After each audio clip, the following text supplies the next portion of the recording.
sing tupaku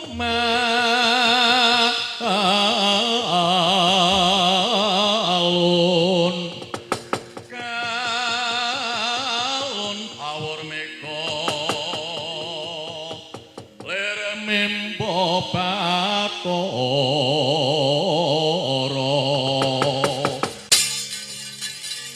aja turu sore kaki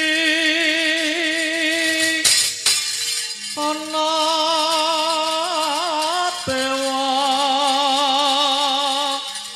nganglang cakat nyangking. Oh, look this. I find this. Oh, page. yeah. Okay. This is it. Yeah. Okay. Go to Solon till tomorrow. Tomorrow? You sure? Yeah? Okay. Let's go. I'm gonna call him. So, calling. Ning saiki ana ngendi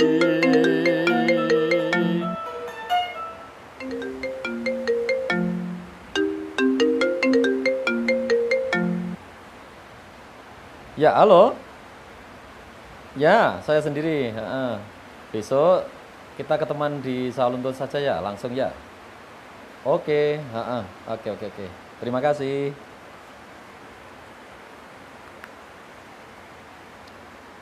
Jarene wis menang keturutan sing digadang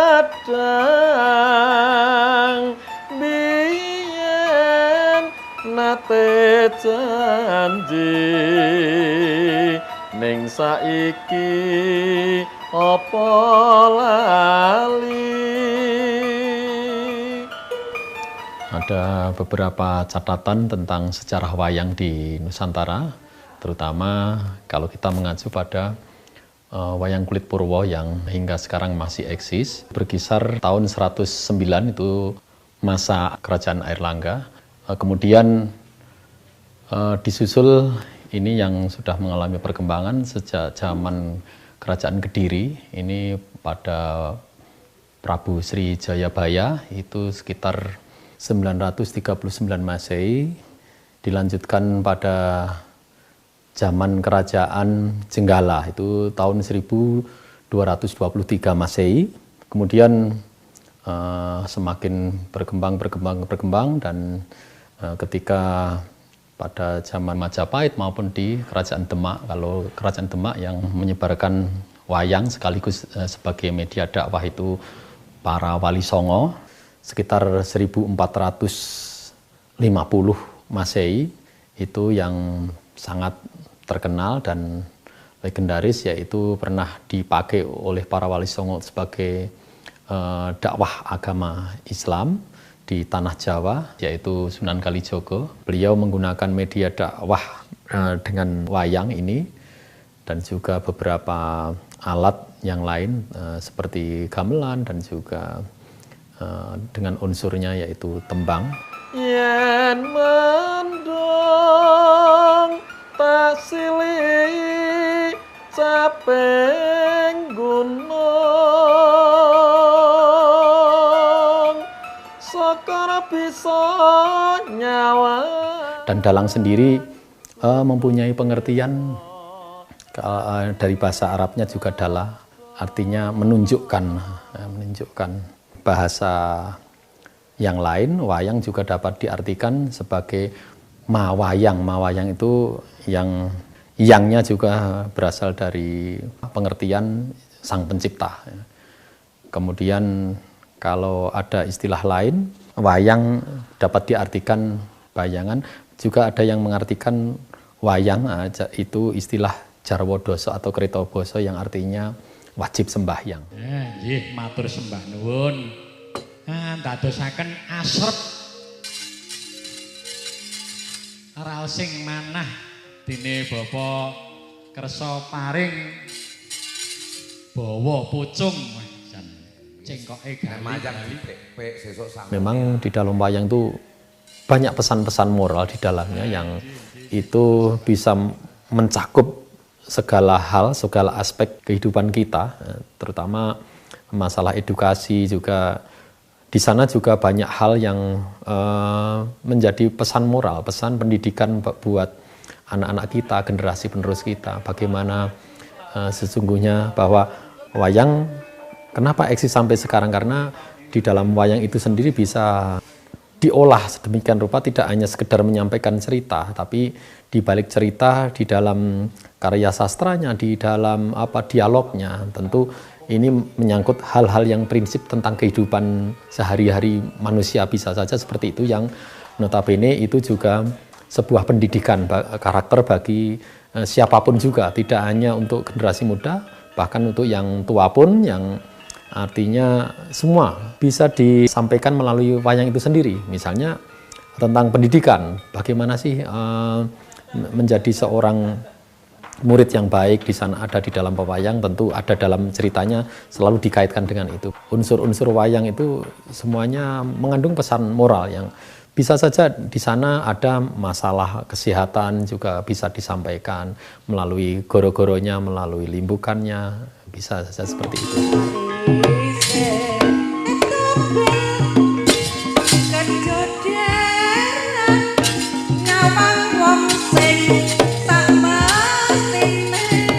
Ya, ini berkenaan dengan perkembangan wayang yang ini tidak hanya di Pulau Jawa saja, tapi sudah merambah ke seluruh Nusantara. Artinya di Indonesia ini juga sangat kaya sekali dengan berbagai pengembangan wayang. Kita di berbagai provinsi mempunyai latar belakang sejarah wayang. Di sana pasti sampai sekarang ada dan mungkin berkembang pertunjukan wayang. Salah satunya adalah di Sumatera Barat dan di kota Sawalunto, kota wisata tambang yang berbudaya, yang mempunyai sejarah.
Pendirian dari perusahaan tambang di Sawalunto itu sendiri diawali dari penemuan batu bara oleh salah seorang peneliti Belanda yang bernama C. de Groot pada tahun 1858. Dia memprediksi banyak sekali batu bara yang ada di sepanjang batang Ombilin. 1 dekade kemudian penemuan ini dilanjutkan oleh de Graaf, salah seorang peneliti Belanda juga, dan dia menemukan di situ ratusan juta ton batu bara ada di Ulu Air, Sungai Ombilin. Pada saat itu belum didirikan perusahaan. Jadi penelitian ini masih dilanjutkan karena de Graaf kemudian tidak mampu melanjutkan penelitian karena meninggal dalam ekspedisinya di Durian Gadang. Dan dia kemudian dimakamkan di wilayah itu, di wilayah Sejunjung, di wilayah Durian Gadang. Penelitian de Graaf dilanjutkan oleh Verbeek. Di sini awal mulanya. Verbeek menemukan 205 juta ton batu bara dengan klasifikasi A, B, dan C ada di Sigalut, Tanah Hitam, dan Parambahan, dan beberapa tempat lainnya. Jelas ini memberikan poin sendiri bagi pemerintah Belanda dan pemerintah kolonial Belanda dan parlemen tentu saja hasil penelitian Verbeek menjadi pembicaraan hangat di pemerintah Belanda. Gimana ini? Ini harus kita apakan? Mereka kemudian memutuskan untuk mendirikan perusahaan di situ. Swasta Belanda tidak mampu. Pemerintah Belanda mengambil alih. Jadi lalu mereka mendirikan sebuah perusahaan dengan nama Lansbury de Ombilin Stan Kolonen Kennen. Atau dalam orang Belanda menyebutnya sebagai Ombilin Minen, atau orang kita lebih mengenalnya dengan nama tambang batu bara Ombilin.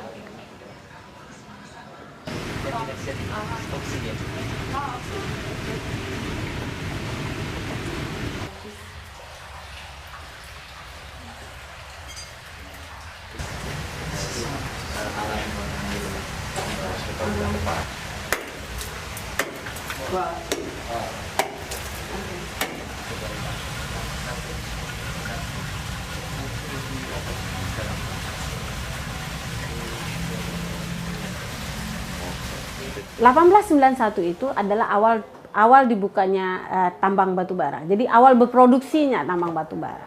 Nah, ketika produksi dilakukan, jelas buruh harus didatangkan.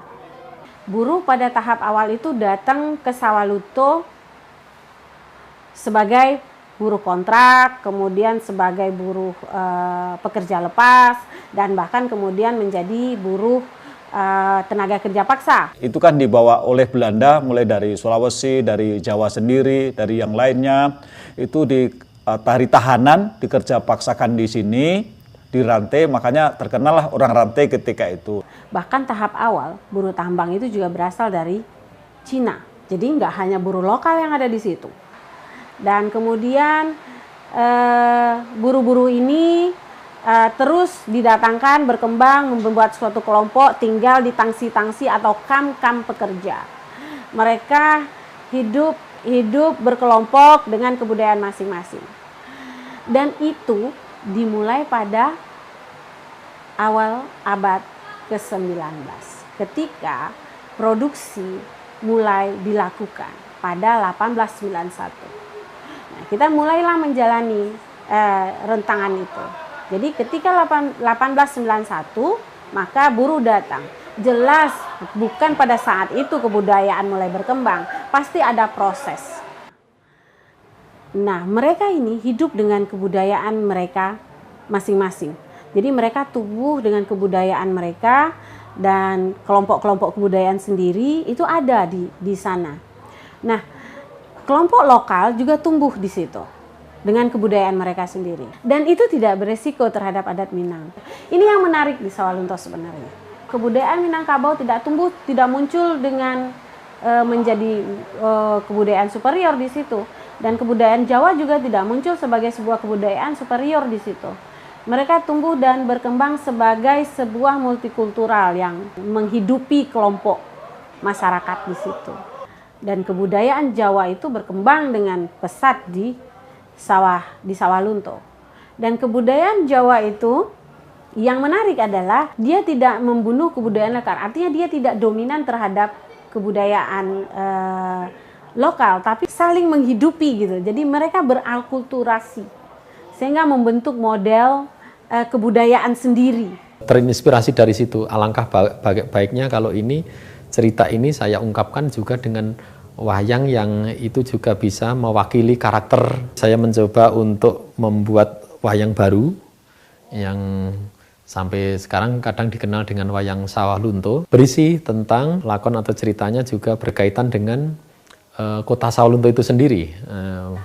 Mulai adanya kota Sawalunto, kemudian tentang orang-orang rantai atau orang-orang tahanan yang dianggap memberontak para penjajah ini kemudian dipekerjakan paksa di kota Sawalunto. Ketika itu akhirnya ketika saya membuat wayang cerita orang rantai, kemudian saya juga berangan-angan tokoh-tokohnya ini yang mungkin harus saya bangun, harus saya buat. Misalnya di sana ada tokoh William van de Grip yang sebagai penemu dan pernah menyelidiki ternyata di Sawalunto ada kandungan batu bara sekitar tahun 1867 atau 68 ya sekitar itu. Nah, makanya saya mencoba untuk mencari data seperti apa sih William van de Grip. Kemudian itu saya buat bentuk dan karakternya ya, sesuai dengan apa yang saya lihat di literatur yang ada. Walaupun itu kita juga sangat kesulitan karena data-datanya juga, fotonya juga mungkin kurang, tapi paling tidak mendekati. Karakter wayang itu terbentuk karena proses kehidupan yang ada, proses kehidupan buruh yang ada di pertambangan itu sendiri. Jadi bentuk wayang itu mewakili bagaimana kehidupan buruh di situ. Bahkan tokoh-tokoh pewayangan itu sendiri adalah manifestasi, kalau menurut saya adalah manifestasi dari karakter buruh yang ada di situ. Penjajah dan antek tuhe ngoni menjajah negeri tercinta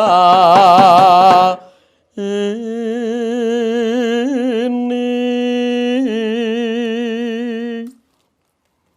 menggunakan siasat kerja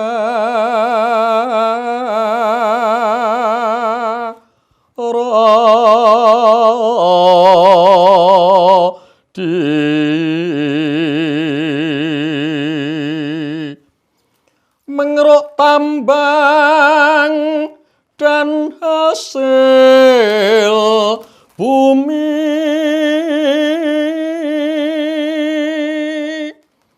memeras peluh dan air mata orang pribumi.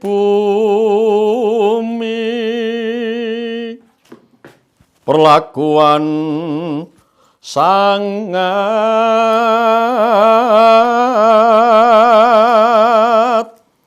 keji,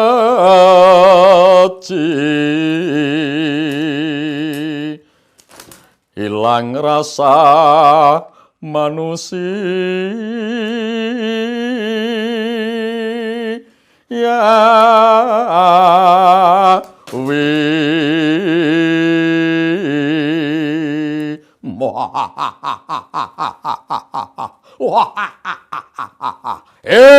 orang-orang rantai, kesadonyo sudah sepantasnya mendapat perlakuan keji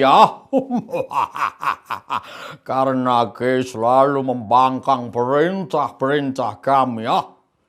Dan bagi siapa saja yang tidak menuruti perintahku, rasakan akibatnya.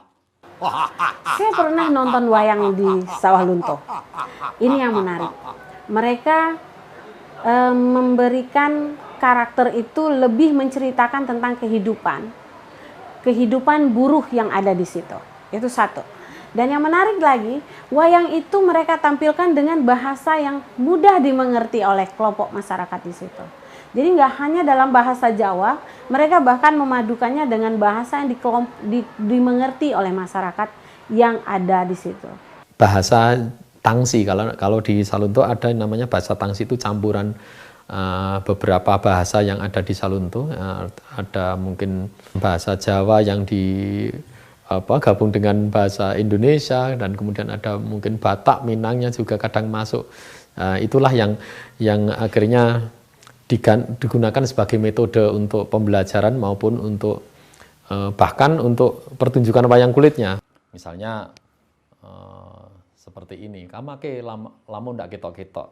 Ke itu Anda, lamo bahasa Minang, ndak ketok-ketok. Nah, ini ndak ketok-ketoknya ini sebenarnya itu dari bahasa Jawa. Ketok itu artinya kok ndak kelihatan atau nampak. Nah, ini hanya salah satu contoh untuk bahasa Tangsi. Karena memang kita harus mengakui bahwa komunitas Jawa paling banyak yang tumbuh di situ. Karena buruh tambang itu memang banyak berasal dari kelompok komunitas Jawa. Dan bahkan komunitas Jawa itu sendiri kemudian menyatu dengan komunitas yang ada di situ. Dan itu membentuk malah kebudayaan sendiri. Saya yakin wayang ataupun budaya yang berkembang di situ tidak asli lagi seperti kebudayaan yang berkembang di wilayah mereka masing-masing. Itu adalah model dari percampuran dari multikultural yang mereka tampilkan dalam bentuk kebudayaan baru. Jadi wayang itu diterima dengan baik oleh seluruh kelompok yang ada di situ karena apa? Ditampilkan dengan cara yang sangat komunikatif dengan orang-orang yang ada yang hidup di sekitar di wilayah itu. Dan tidak hanya komunikatif, dan itu diceritakan adalah kehidupan yang berkembang di masyarakat itu.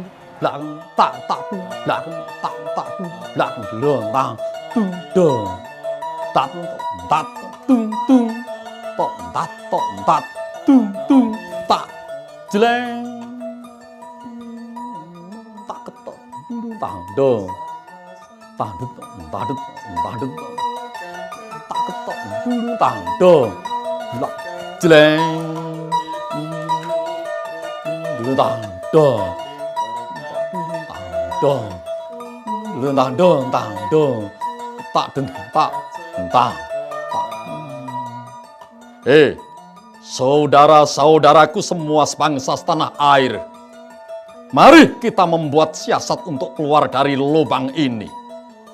Mari Kang Mas, mari Kang Mas, mari Kang Mas. Iya Bang.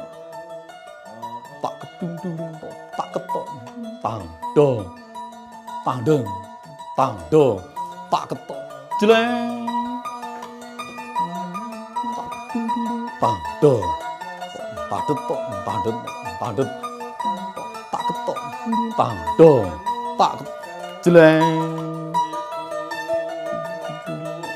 tang dong, tak ketok, jeleng. Tang dong, tak den tak tang.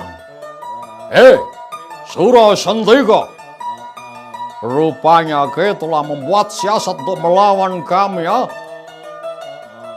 Kau berani melawan kami, Sura Sandika? Setumuk bathuk senyari bumi, Suradira Jaya ningrat lebur dening Pangastuti. Wah, rasakan tanganku ini. Hut, dleng, wah. Wah, mati ke? Wah, wah, wah, jeleng, tuh, tak jeleng, hot, wah, jeleng, wah, mati aku, wah, aduh, mati aku. Wah, wah, waduh, mati aku, wah, waduh, mati aku. Pak, batang, gudang, tang, dong, batang, jeleng, gitu.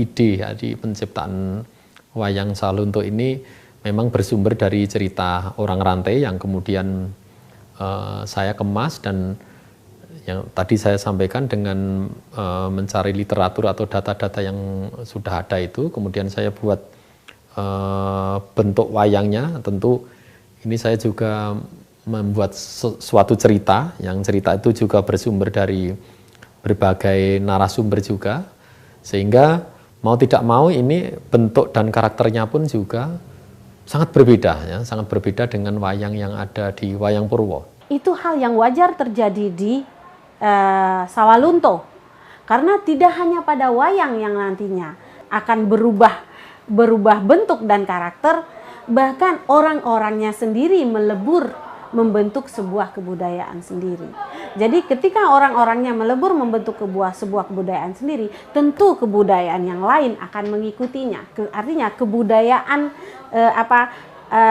seni, kemudian kebiasaan mereka itu akan menyatu menjadi bagian dari kebudayaan sendiri.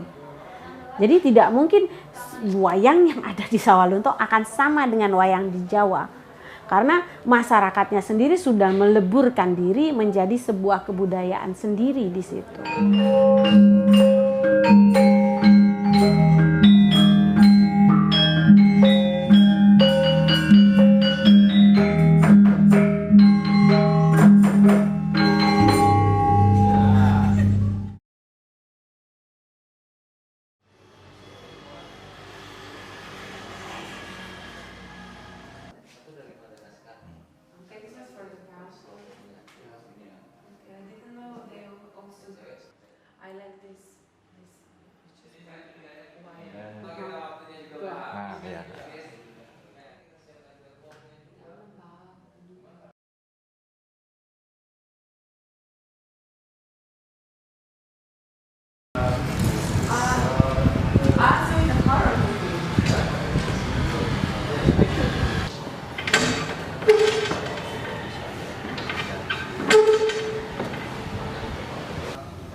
Hey, it's very nice. Yeah, but it's also beautiful. Why? Okay, it's time to sit down. Okay. Maybe. What time? Do you like it? Yes, and Yeah. apa kabar? I'm good. And I really like it. It's nice. Wayang itu muncul di Sawalunto karena ada buruh. Dan buruh-buruh itu adalah buruh-buruh tambang yang bekerja di tambang batu bara Ombilin. Ceritanya tahun 1901 itu kan wayang itu dimainkan di Salunto oleh R. Harjo Purwoko yang pertama sekali itu untuk menghibur pekerja tambang yang ada di Sawalunto ini. Yang menarik adalah pemerintah kolonial itu bersama manajemen perusahaan mereka menyediakan ruang bagi tumbuhnya kebudayaan melalui salah satunya adalah pasar malam. Orang Belanda itu memang hebat ya, dikasih pekerjaan suruh kerja tapi juga dikasih hiburan. Inilah orang dari Belanda dulu karena di Belanda sana krisis. Nah, disinilah mereka mengambil hasil dari Indonesia dibawa ke sana, tapi orang Indonesia dikerjakan paksa itu loh. Dan dihibur wayang kulit setiap minggunya. Di pasar malam itu mereka menyediakan berbagai kebutuhan fisik, makanan atau apa gitu, tapi juga menyediakan kebutuhan yang paling penting adalah hiburan. Karena buruh di situ gak punya hiburan sama sekali. Hiburan itu bisa berupa hiburan kebudayaan tadi dan hiburannya perjudian juga ada di situ. Karena kalau sudah judi uangnya habis untuk main ronggeng, untuk judi, akhirnya besok Seninnya masuk kerja lagi, nanti Sabtu gajian seperti itu lagi, terus menerus setiap minggunya seperti itu. Jadi judi tidak tinggal itu ketika itu. Jadi ada dua hiburan yang mereka kembangkan di situ, yaitu perjudian dan kebudayaan yang sudah ada di kelompok-kelompok buruh tersebut. Jadi karena itu diberikan peluang oleh manajemen perusahaan dan pemerintah kolonial, maka kebudayaan itu tumbuh dan terus hidup sampai sekarang. Jadi nggak hanya, saya pikir itu nggak hanya wayang, ada ronggeng, kesenian di situ berkembang, kuda kepang, itu sampai sekarang masih terus hidup dan berkembang di Sawalunto. Sebenarnya mulai dari tahun 1888 mereka sudah ada dipekerjakan sini, tapi sebelum karena tidak ada hiburan, jadi di satu-satunya Belanda karena tambah karyawannya sudah banyak, nah, disitulah dikasih hiburan wayang kulit, terus ronggeng, juga kuda kepangnya, juga ketopraknya juga ada ketika itu. Memang setiap minggu itu ada kegiatannya, baik yang di Cikalang, baik Sungai Duren maupun di Kampung Surian, yang di Salunto sendiri. Itu setiap minggu ada kegiatan kesenian khusus untuk menghibur para pekerja tersebut. Sawah lunto kota tambang berbudaya,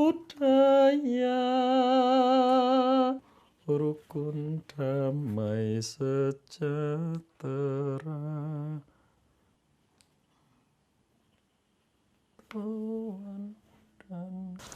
Tahun 1901 atau 1901 itu sudah ada wayang kulit, dan alhamdulillah barangnya hingga sekarang masih ada untuk wayang kulitnya itu. Dan untuk dalangnya yang pertama kali di Salunto itu dikenal dengan Ki Arjo Purwoko atau Ki Aryo Purwoko. Nah, ini sekitar 1901.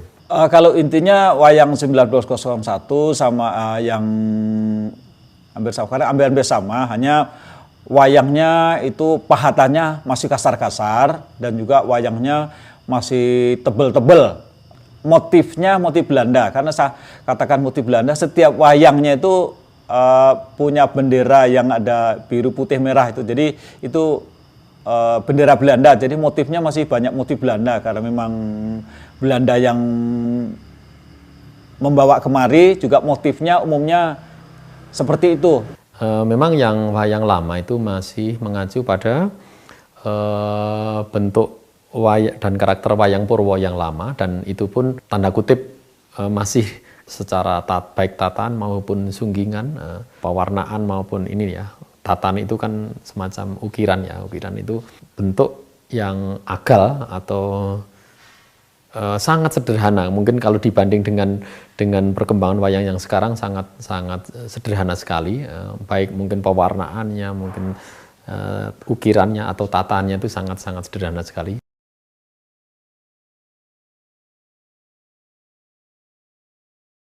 Perlu dicatat bahwa belum ada data konkret yang menyatakan kapan wayang datang sebagai sebuah kebudayaan ke Sawalunto. Cuman kita harus menelusuri dari bagaimana buruh itu datang. Tapi awal kedatangannya dimulai dari pembukaan tambang, kemudian kedatangan buruh yang terus-menerus untuk memenuhi target produksi. Dan mereka bekerja di situ, mereka bekerja untuk memenuhi target produksi, dan kemudian mereka hidup berkelompok yang disediakan tempat-tempat oleh manajemen tambang. Mereka hidup berkelompok sesuai dengan stratifikasi mereka di perusahaan, dan dari situlah kemudian kebudayaan ini terus hidup dan berkembang. Oh, wait. Sorry. Oh, somebody's calling me. Okay. Oh, hi, Mr. Suryanto. Sampai di mana? Yes, we are in Sawalunto now in Kereta Api Museum. Oh, di Museum Kereta Api ya? Ya. Oke. Silahkan nanti Anda langsung ke Paguyuban Binalaras di belakang Puskesmas Sungai Durian. Yes, we will be happy to meet you today. And talk about the wayang puppet. Oke, ya terima kasih. Saya tunggu di sana ya. Sawalunto, kota tambang berbudaya, alam subur, makmur, aman dan sentosa, kaya akan hasil bumi dan budaya, bagai mutiara yang memancarkan cahaya. Rakyat hidup rukun, damai, sejahtera, saling menjaga persatuan dan kesatuan demi tercapainya Sawalunto adil makmur, kota wisata tambang yang berbudaya.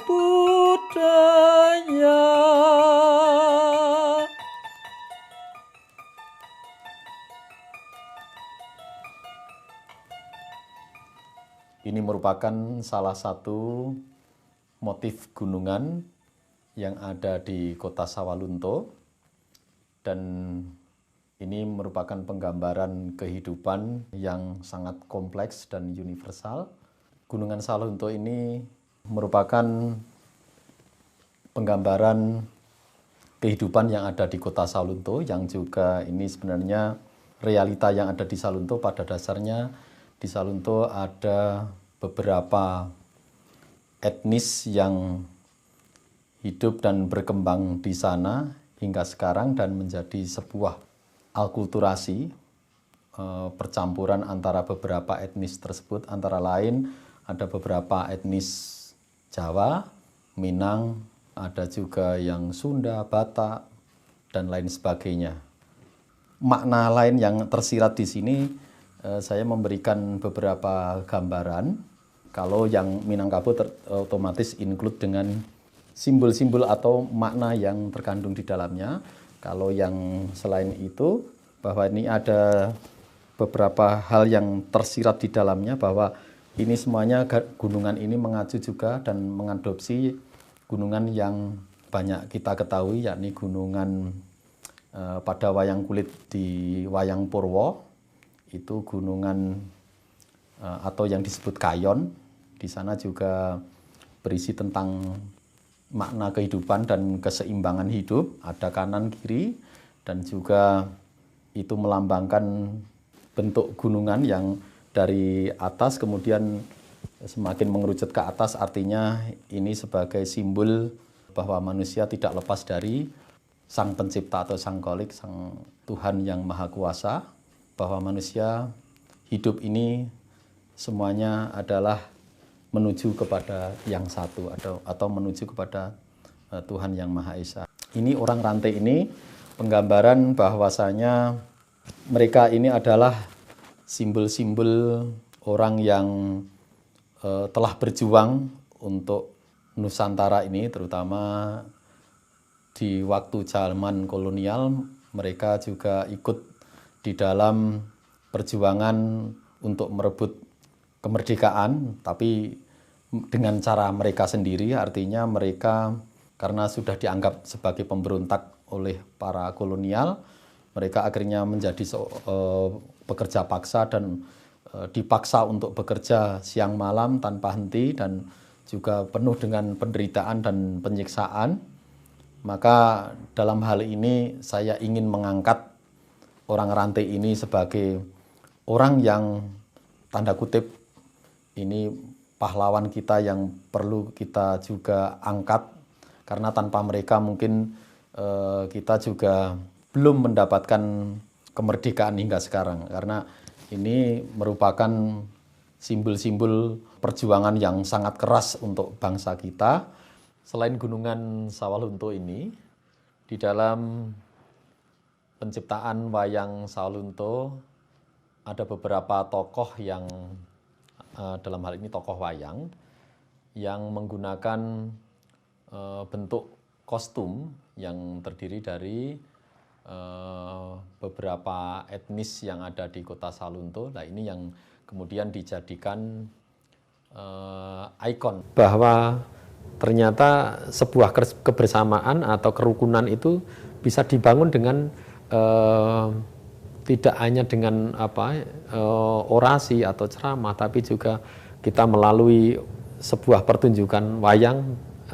Mudah-mudahan dengan seperti ini akan menimbulkan rasa kebersamaan yang kuat.